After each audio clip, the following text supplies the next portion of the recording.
नाश्ता तरी करून जा की. नाही नाही, माझ्याकडे वेळ नाही, अगोदरच उशीर झालाय. माय गॉड, यायला तर रोज बी नाश्ता करायला वेळच भेटणार चाललाय. अगं ती आपल्या शेजारची रेणुका आहे की नाही, तिचं पोरग तिला 4 धाम यात्रेला घेऊन चले. मला बी बक्कळ जाऊ वाटाले, पण माझ्या लेकराला इथं भाकर खायला पण टाइम नाही. अहो सासूबाई, मी त्याला आल्यावर बोलून बघते.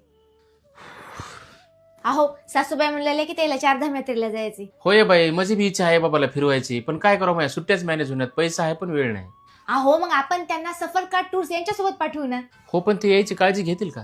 अहो त्यांचं हेच तर वैशिष्ट्य आहे की ते सिनियर सिटीजन्सची विशेष काळजी घेतात. एवढंच नाही तर यांनी पॅकेजमध्येच घरचं जेवण म्हणजे महाराष्ट्रीय जेवण सुद्धा देतात. आणि यायला त्याच्यासोबत गेलं तर त्यांना कुठेही बॅग उचलायची सुद्धा गरज नाही. केदारनाथ येथे रूम्स मध्ये राहण्याची व्यवस्था असेल, हेलिकॉप्टर बुकिंग बद्दल योग्य माहिती ते देतील. अनुभवी टूर मॅनेजर सोबत असेल आणि विशेष म्हणजे स्वतः मालक सर्व टूर वर उपस्थित असतात. आणि हे त्यांचं फक्त 47,000 प्रति व्यक्तीपासून सुरू असलेलं पॅकेज आहे. बरं, मला त्याचा कॉन्टॅक्ट नंबर द्या आणि त्याचा ऍड्रेस काय? गायत्री नगर, कौठा, आपल्या नांदेडलाच. होय हो, मग तुमच्या आई बाबा सोबत म्हणजे आई बाबाला पाठवत काय? हा, मला वाटलंच तू म्हणतोस म्हणून पाठवते बाई.